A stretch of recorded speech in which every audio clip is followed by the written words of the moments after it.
வணக்கம். 3000த்திற்கும் மேற்பட்ட அரிய வகை கடல்வாழ் உயிரினங்கள் உருவாகும் கடல் பகுதி வங்காள விரிகுடாவின் மன்னார் வளைகுடா மற்றும் பாக் நீரிணை பகுதிகளாகும். திருவள்ளூர் மாவட்டம் தொடங்கி கன்னியாகுமரியின் கடைக்கோடி கிராமம் வரை உள்ள இந்த கடல் பகுதியில் ஆண்டுதோறும் இடைவிடாது மீன்பிடி தொழில் நடந்து வந்தது. இதனால் கடந்த பல வருடங்களாக இப்பகுதியில் உள்ள கடல் வளம் குன்ற தொடங்கியது. இதன் விளைவாக கடல்வாழ் உயிரினங்கள் உருவாக்கம் குறைந்து போனது. இந்த நிலை நீடித்தால் ஒரு கட்டத்தில் மன்னார் வளைகுடா பகுதியில் மீன்வளம் அறவே அழிந்து போகும் நிலை உருவாகும் என ஆராய்ச்சியாளர்கள் எச்சரிக்கை செய்யப்பட்டது.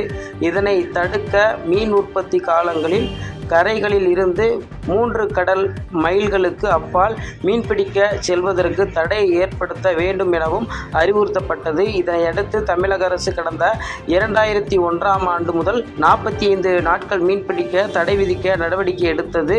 இதன்படி பழவேற்காட்டில் இருந்து கன்னியாகுமரி மாவட்டம் நீரோடி வரையிலான 1076 மைல் தூர கடல் பகுதிகளில் ஏப்ரல் 15 முதல் மே 29 வரையிலான 45 நாட்கள் மீன்பிடி தடை காலம் நடைமுறைப்படுத்தப்பட்டது. இந்த தடை நாட்களில் எண்ணிக்கை கடந்த சில ஆண்டுகளாக 45 நாளில் இருந்து 61 நாட்களாக அதிகரிக்கப்பட்டது.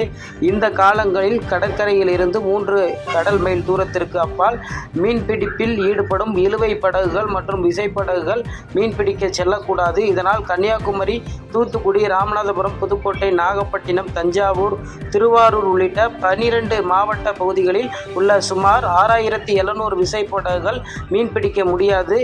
இதில் ராமநாதபுரம் மாவட்டத்தில் ராமேஸ்வரம், பாம்பன், மண்டபம், ஏர்வாடி, தொண்டி ஆகிய பகுதிகளில் மட்டும் 1850 விசைப்படகுகள் மீன்பிடி தடை துவங்கியதால் கரையோரம் நிறுத்தி வைக்கப்பட்டுள்ளது.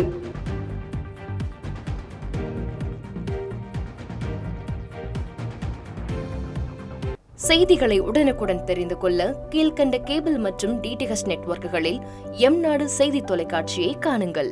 பாதகம் செய்பவரை கண்டால் நாம் பயம் கொள்ளலாகாது பாப்பா. மோதி மிதித்துவிடு பாப்பா, அவர் முகத்தில் உமிழ்ந்துவிடு பாப்பா. அண்மை செய்திகளை உடனுக்குடன் தெரிந்து கொள்ள இணைந்திருங்கள் எம்நாடு தொலைக்காட்சியுடன்.